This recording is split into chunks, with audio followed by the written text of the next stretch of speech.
Okay guys, good afternoon. So welcome back dito sa Crypto Gamers PH. So ngayon guys, i-review natin yung Splinter game, Splinter Land na laro. Matagal na ako mayroong laro na to guys, kaya lang ngayon ko lang naisipang i-review sa inyo kasi sa totoo lang hanggang ngayon nahihirapan pa din ako intindihin itong laro na to. Hindi nahihirapan intindihin kung paano laruin, kundi nahihirapan kung walang oras, hindi sa nahihirapan, walang oras para pag-aralan yung laro. O ngayon guys, ipapakita ko sa inyo yung actual game at the same time, i-review muna natin yung mga tutorials niya, then yung mga how to play page, ganon. O nandito tayo ngayon sa actual game website. O ito yung guys, ito yung frequently asked question. So pagpapasok ka dito, paano ba? Ganon, di ba? Ano ba yung Splinterland?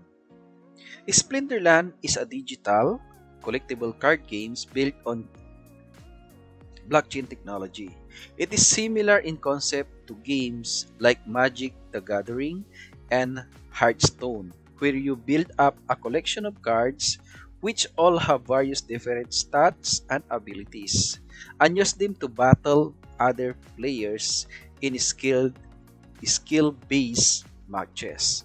But using blockchain technology, player can buy, sell, and trade their digital assets freely, just as if they were physical card.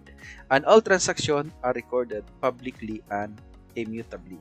Okay guys, so ito raw na laro na to is a digital and collectible card. So makikita nyo mamaya kung ano yung mga cards na sinasabi dito. So moving forward dito sa what are the advantages of a blockchain-based game.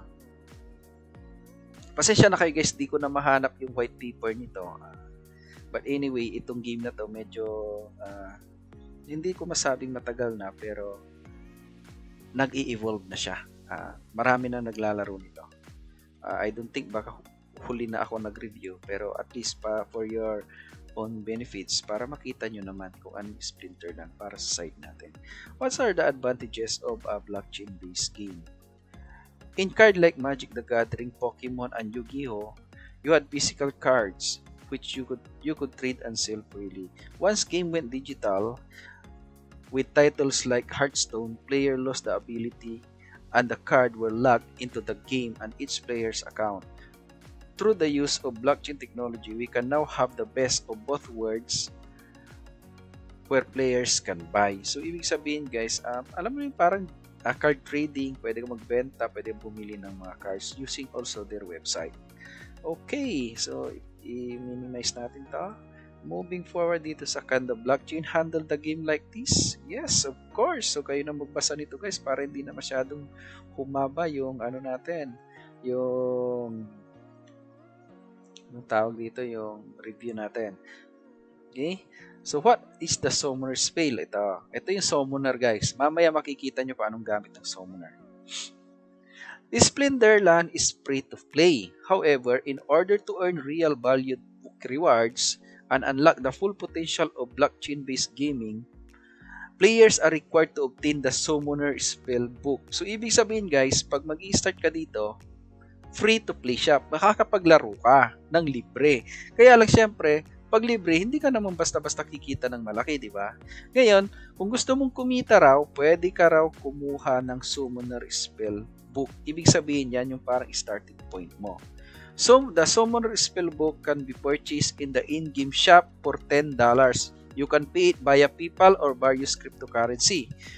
Purchasing the Summoner Spell allows you to choose the unique account name, access your blockchain, account key, unlock the ability to earn rewards with real value and more. Ganun lang guys. So, kailangan mo ng $10 para makabili ka ng Summoner Spell. Pero, kailangan pa rin ng additional payment or additional na cards. Sabihin ko ng cards kasi bibili mo rin yung cards eh. Additional cards para tumaas yung rank mo. So, the fact that traditional free-to-play games give out in-game currency and items to anyone who sign up for free highlights the fact that the items are infinitely printable and mostly worthless. Splinterland is different. All of the game cards and the in-game currency, which is the dark energy crystal. So ito yung dark energy crystal na sinasabi ko, ito yung in-game currency nila. Ito yung presyo ng dark energy crystal ngayon guys, ayun ako, pabagsak. Okay, are limited in quantity and able to be bought and sold on various platforms. This means that it's not possible for them to be handled out to anyone who sign up with an email address, and in order to start earning them, players need to put a little bit of skin in the game. Okay, so kailangan mo pumili ng mga skin nila using the in-game currency or itong tinatawag nila na itong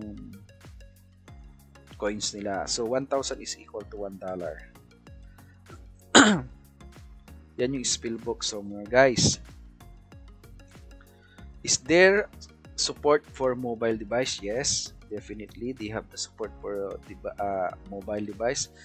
How can I get in touch with you? Okay, they have the Discord guys, which is nakapagtanong ako dati dito guys Pilipino yung support last time na nag-assist sa akin. So okay sila kasi ang nangyari, nag-purchase ako dito, kaya lang ang naging problema guys, na-deduct sa card ko pero hindi dumating yung yung spill, summoner spill. So nagreklamo ako, then sabi nila okay, we will process your order, sabi. Then apparently after 1 hour ata o ilang minuto yun, na-receive ko din. Okay, how do I choose my own account name? Ito yun, pag may summoner spill ka na, pwede ka na pumili ng account name mo. Basahin nyo na yun guys, self-explanatory na rin yun.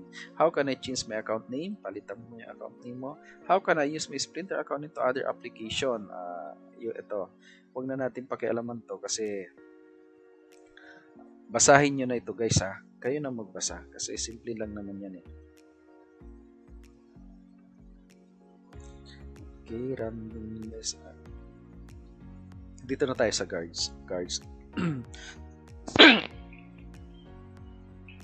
Nagagastric ako guys. Acid. So how do I get cards? All players have to access a base set of cards to play in game. Ito yung cards na pwede mong laruin pero hindi sa'yo. Parang pinahiram sa'yo. Additional cards may be obtained by purchasing booster pack, purchasing specific card from other players on the market, or earning them through daily quests and season rewards. Purchasing booster pack and learning cards through battle requires the purchase of the Summoner's Spell. So yun yung sinasabi ko sa inyo kanina. Once you have purchased the Summoner's Spellbook, you may then purchase booster pack for $2 each. Each booster pack contain 5 random selected cards from the other edition with at least one card guaranteed to be the rare or better. The more booster pack you purchase, the better chance you have to find the powerful epic and legendary card. In addition to the booster pack, you may also purchase individual cards directly to the other players who have listed them for sale on the marketplace. So may marketplace na to guys, active na yung marketplace niya. Papakita ko sa inyo mamaya. How do I level up my cards? Unlike Magic the Gathering or Hearthstone, Splinterland card can level up and gain increased stat and new abilities. Cards can be leveled up by combining multiple cards of the same type. For example, if you have the 3 of the Kobold Miner card, you can click on the card on your collection screen to bring up the card details pop up, and then click the Combine All button to combine them, which will result in the 3 level 1 card being combined in 1 card at level 2. Okay? So ibig sabihin guys, pwede mo i-level up yung card mo. Diba may nakita ka magkaparehas, pwede mo siyang i-combine para mag-level 2 na yung cards mo. Okay? So what are the different cards edition? We have different cards edition. So there are currently 6 different edition of cards that exist in the game, and more will be added in the future. Edition are similar to set in the Magic the Gathering or Hearthstone. So balating nababanggit tong Magic the Gathering or Hearthstone. Siguro ito yung ito yung basis nila dito sa laro na to.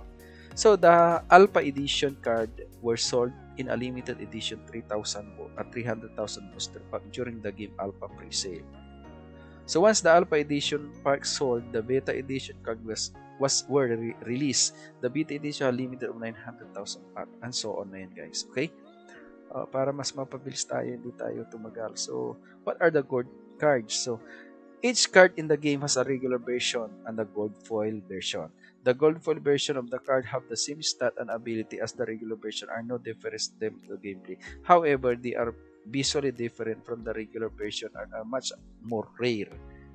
Gold foil pack of the card also start out of higher level that the corresponding regular version cards require the fewer card to combine together to reach each level, while gold foil card do have that advantage in the regular gameplay. They can be used special gold foil only tournament which is typically feature larger prize pool. Okay, so ipapakita ko sa inyo mamaya yung gold foil card na yon. So ipakita na natin ngayon.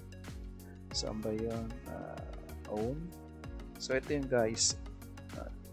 Wala akong gold. Bakit wala? Ito.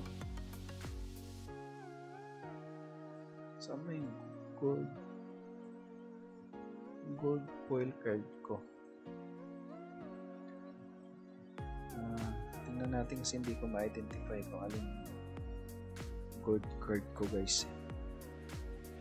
Pero for sure mayroon ako. Phone cards. So yung rarity niya rare. Bakit nawala yung gold card ko? I think ito yan saka ito. Paano ba tingnan dito? Inventory tayo. So ito ang gold. Ayan. So ayan, ito yung mga gold card ko, guys. So meron akong 3 gold card. Okay? So balik tayo dito. Nasa sambayan dito pala. Okay, so yung Kanai Combine Alpha and Beta Edition. So ito naman yung Alpha and Beta Edition na tinutukoy nyo dito, guys. Ito Alpha, Beta. Ito yung mga edition na available, guys. 2, 4, 6, 7 na. So we have the Alpha, Beta, we have the Promo, we have the Rewards, we have the Untamed, we have the Dice, we have the Gladius. Okay, I think Gladius bago yan. So going back dito, so can I combine Alpha cards together with the cards? Alpha and Beta edition of the same card cannot be combined. Okay, malinaw, cannot be combined. So will the stat associated with each card ever change? Yes, sometimes it will be necessary to adjust the stat. Okay. So can I sell my card? Yes. Okay. Yes. Mabebenta mo yung card mo dito sa marketplace. Papakita ko yung marketplace. Hanapin natin yung marketplace na ito. Dito ka makakabenta at makakabili ng mga cards. Okay. Ito yung marketplace nila, guys. So kung halimbawa titingnan natin beta saka yung gold foil, tingnan mo kung magkano. Tingnan nyo kung magkano. Ayan o, $83, $68, $60. So medyo mahal din siya, guys. Hindi siya mura. Actually, parang nagmahal pa ata. Ayan o. So, ayan guys, yung alpha natin, ang mahal, 250. So, basically guys, medyo maganda rin tong laro na to. Ang importante lang talaga pag-aralan nyo kung paano laruin. What I mean is, pag-aralan nyo yung power ng card, yung mga skill and abilities ng cards. Kasi ako guys, wala talaga akong oras na pag-aralan yung ability at skills ng card ko. So, ngayon naman tayo guys dito sa gameplay and reward. How do I play Splinterland? Splinterland is an one-on-one skill-based battling game. If you want to battle against another player, you can click the battle menu option at the top of the screen and then choose the rank or practice battle option. Playing ranked battle will allow you to increase your rating as you win and reach higher leagues to earn increasing amount of rewards and at the end of season. When you are just starting out and you be below 100 rating, you will not lose any rating points for a loss in rank play. So there's no downside to play rank battles even when you were just starting out. Once you have chosen the type of battle you would like, you will be matched up with the opponent of similar ratings, and you will be given a randomly choose set of battles parameters. You will both then have a limited amount of time to create a team of cards consisting of 1 summoner's card and between 1 to 6 monster card based on the given battle parameters. Papakita ko sa inyo mamaya, guys. Once each player had chosen their team, the battle will begin and will play out automatically based on the predefined game rules. And the first team to destroy all the monster of the opposing team is the winner. It's also possible to battle the end of the draw. Okay, so yan yung laro. Okay, guys. Okay, ngayon naman guys, dito tayo sa how do I play Splinterlands. Tapos na yan, di ba? What do I get for winning? Ayun. So, ano ba yung mapapanalunan natin?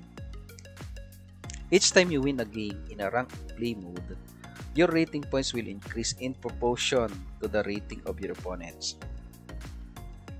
As your rating increases, you will enter into the higher leagues. Okay?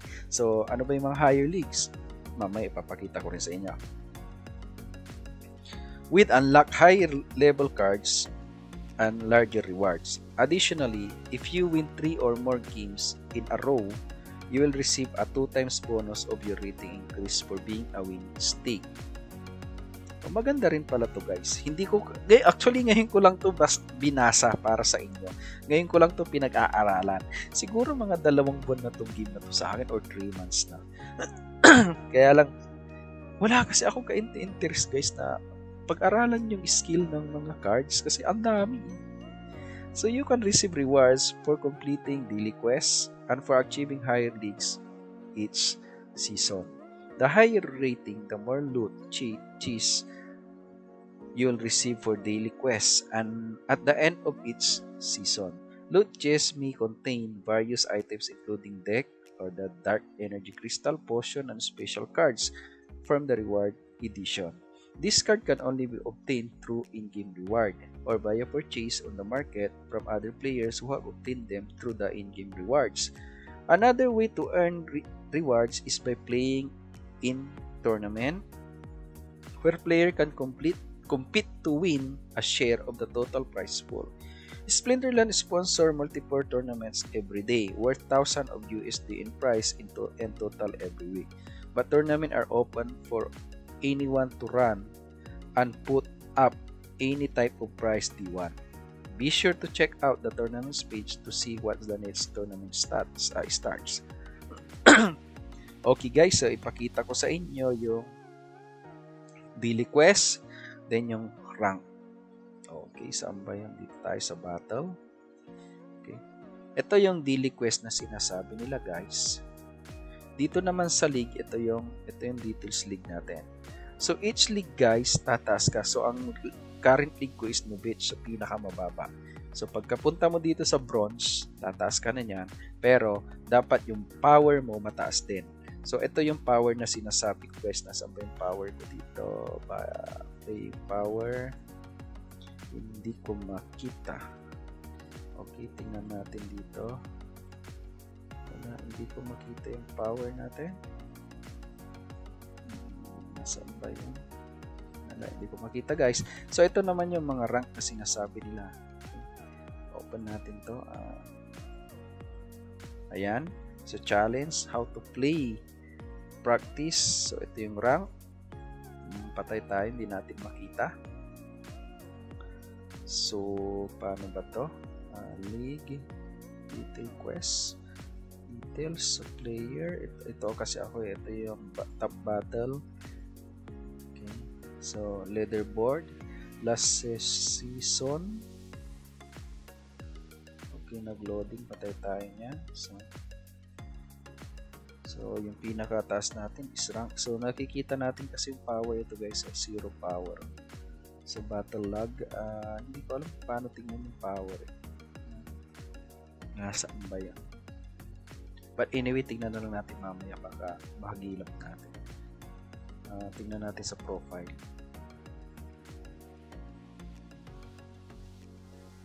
Okay, so battling since August. So August pa pala ako dito nagkaroon, guys. So ito yung power. So ang power ko lang is 1,300. Ito lang yung power ng card ko. Pag sinabi yung power, ito yung power ng card na binili mo. So ito yung power ko, guys. Ayan. Saan ba makikita to? Dito, guys, on card. Yan yung total ng power ng mga cards na to is 1,300 lang. So, medyo may kamahalan din siya, guys, diba? Pero I don't think worth it naman siguro to na laruin.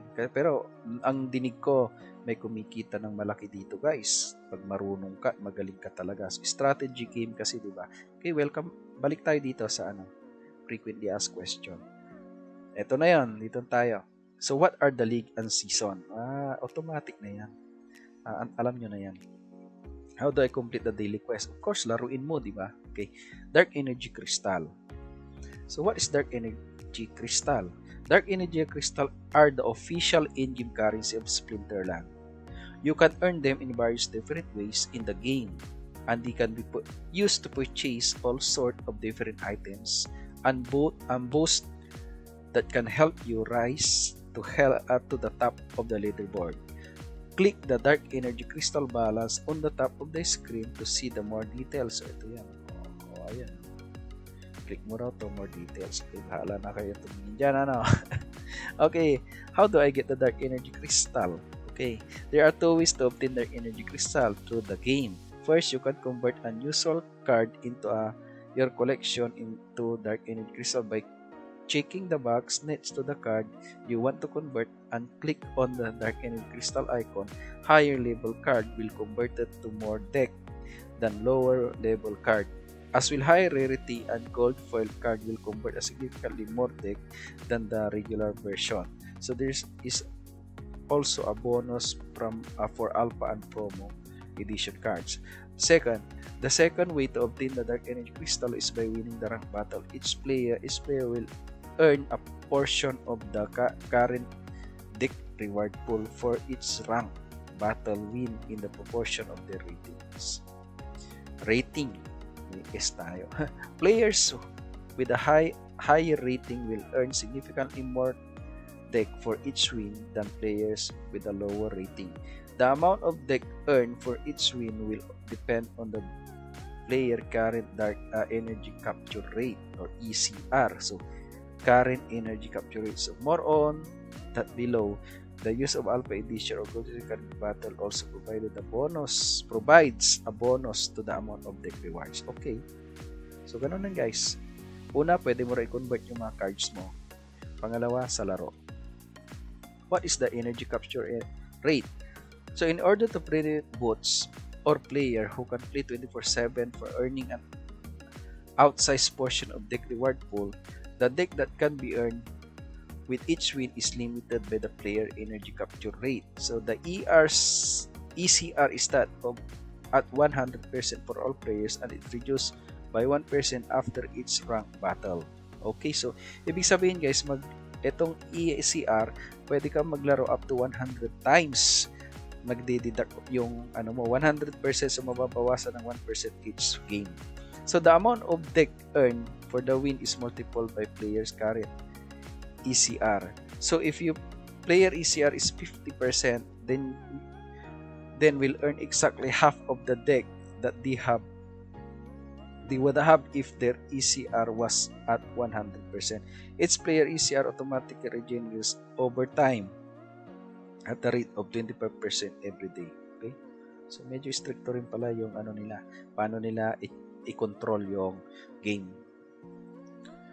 So ganyan yun, guys. So ibig sabihin, pag naglalaro ka, mababawasan ka ng 1%, tapos tapos kung ilan yung, let's say, rating mo, yung natirang ECR mo, halimbawa 50% na lang, so mayroon din deduction dun sa nare-receive mo na rewards. So medyo maganda yung control nila ng economy. Ibig sabihin, hindi pwedeng makapaglaro or hindi ka pwedeng alam mo yung parang maging greedy sa laro na to. So, dapat lang laruin mo kung ano yung naaayon sa'yo. So, parang yun ang pagkaintindi guys. Correct me if I'm wrong. Okay. So, dito naman tayo sa what can I do with Dark Energy Crystal? Of course, simple lang naman yung tanong mo. Siyempre, pwede mo naman ibenta yan. Diba? No need na basahin ito. Okay. Punta tayo sa game. So, ito yung tab. Ito yung menu ng laro. Dito tayo sa sa entrance nila, which is screenshot ko muna. Okay? Then punta tayo dito sa shop. Sa shop, mayroon tayong mabibili na event M. So pre-sale power pick. So mayroong power pick pala ngayon, guys. So pwede pala tayong makabili nito. Ano to? Pwede bang bumili nito? Pre-sale power pick. So the Chaos Legion pre-sale is a 5-week event that reward owners of Stick SPS with a voucher that are used to purchase card pack before the official launch of Chaos Legion. And the pre-sale participants may benefit from the following: exclusive airdrop chance, exclusive game title, then design legendary summoner. Okay. So paano bang bumili dito? So Charles Pack, 1 voucher plus $4. So pre-sale pack may be transferred or sold, however no packs may be open until the official. So 1 voucher needed. So P by SPS, so discount, P with SPS, P with deck.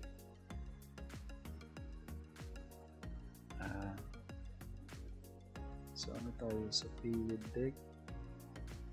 You don't have enough voucher to complete the purchase. So 1 voucher needed. So ayan, mahal.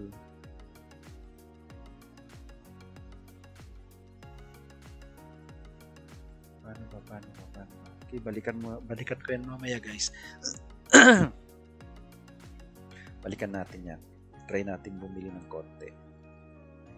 Okay, so dito tayo sa open. Ito yung mga rewards natin. So, nakuha natin. Pwede natin i-open yan. Okay? So, then punta tayo dito sa marketplace.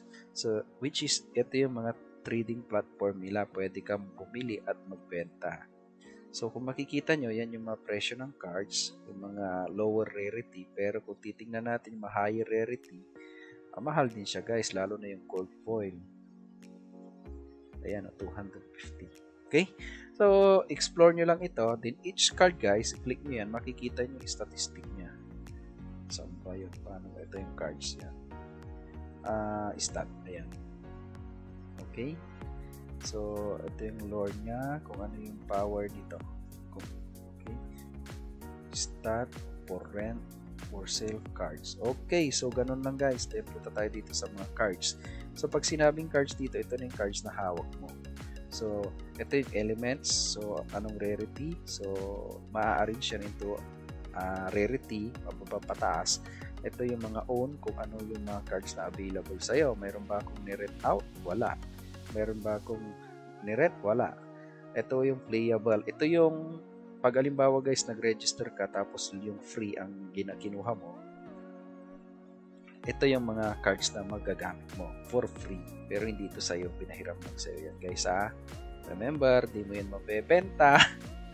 Okay, dito tayo naman sa own card. Ito yung mga cards na pwede mong ibenta. Ito yung nabili mo or ito yung sa'yo. Okay? So, pwede mo siyang i-trade. Pagka-click mo dyan, i-for sale mo siya. Ayun. Tingnan mo, guys, so pupunta na yan dito. Pag kinlik ko dito, ayan, mabebenta na, diba? So, hindi. Ayoko. So, ganito lang yung, guys. Okay? So, ayan yung rarity niya, rewards. Okay, so balik tayo dito. Ngayon, titignan mo yung cards, yung lore niya, ayan, specification niya, then ito yung stat niya, paano siya unang matake. Then, meron pa to, guys, hindi lang ito dapat kompleto tayo para makita ninyo meron kasing makikita to guys kung itong mga to. Yung makikita nyo itong mga ano na flying, gano'n, yung mga ability nila. Makikita nyo kung ano yung mga ability ng bawat cards. Gaya nito, dalawang ability niya. Target the last monster on the enemy team instead of the first monster. Ito yung mga kailangan yung pag-aralan guys. Then ito, has an increased chance of evading melee and range attack from monster who do not have the flying ability. So yan yung mga pag-aaralan guys. Kaya ako medyo tinatamad kasi masyadong marami. Okay, so yan yung marketplace. Punta tayo dito sa ano natin, sa cards. Okay, ito yung power natin guys. Dito pala nakikita yung power. Okay. Then punta tayo dito sa battle. Mamaya na tayo dito punta sa battle. Ito yung mga event na sinasabi nila na pinagagastusan nila ng thousands of dollars, which is true naman. Pwede kang sumali dito but you can join considering na magbabayad ka ng entry fee. Okay? Pero syempre maano ka na rin dito guys, may statistic din yan kung ilan yung power mo, saka pwede kang mag-join dyan. Punta tayo dito sa guilds. Okay? Guilds. Ano ba tong guilds na to? Actually ito ata yung mga grupo, or hindi ko alam kung ano to guys eh. Yan yung pag-aralan muna natin to, but I think ito yung mga nakabili ng land na nagpapalaro. Okay, so balik tayo dito sa battle. Ito yung season guys. Each season makikita mo dito. Pagkatapos ng isang season, makakakuha ka ng rewards mo. I don't know kung magkano. Okay, pero mga 5 loot cheese yan. So ito dito ka yung rank makikita mo. Then pag kilik mo to, i-enter ka sa battle. Ito yung league ko. So novice yung ano ko, current rank ko, papunta ako sa bronze 3. Yung power ko, nakita nyo na ganit, sa around 1,000 na. Ngayon, ito yung quest ko, Death Quiz. Tingnan natin kung ano ba yung Death Quiz. Ayan, Rising the Squid. Yung Death Quiz guys, or Death Quiz, makikita natin yung mamaya dun sa Summoner. Okay? So, punta tayo sa battle. I-try natin maglaro ng isa. Hopefully, manalo tayo. Gamitin natin yung Death Quiz na yan.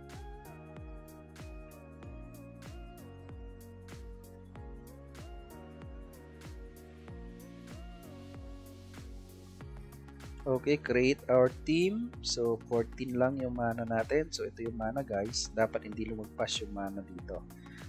So, ito yung mana.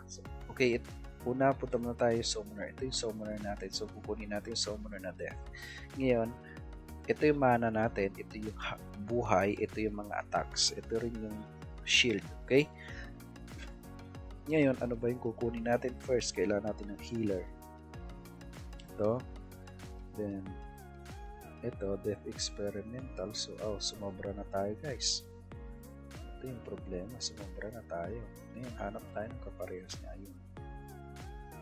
So, start na natin guys para at least mas mabilis. By the way guys, pag hindi pa kayo nakasubscribe sa channel natin, at least to subscribe, like and share para at least mas marami pang makaalam ng video natin.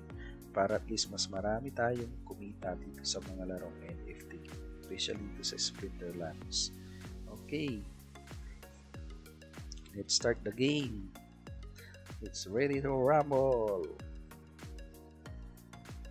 By the way guys, dapat pag naglalaro kayo nito, tingnan nyo, pag-aralan nyo yung yung skills ng bawat card.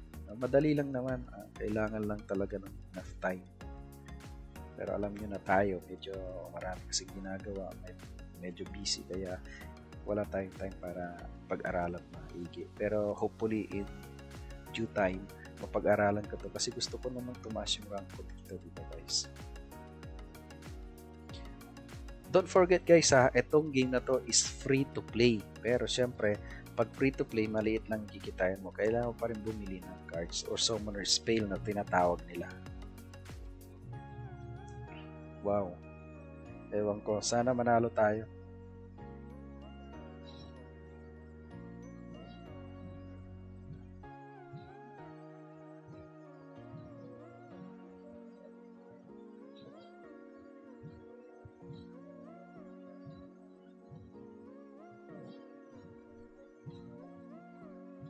Okay, so ganito lang guys So, okay, panalo tayo guys.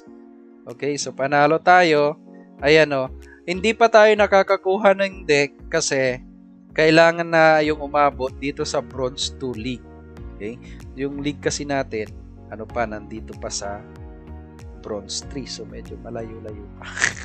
Okay guys, so maraming salamat sa panunood. So, manatiling nakantabay lang dito sa channel natin para at least mas lagi kayong updated. Maraming salamat guys.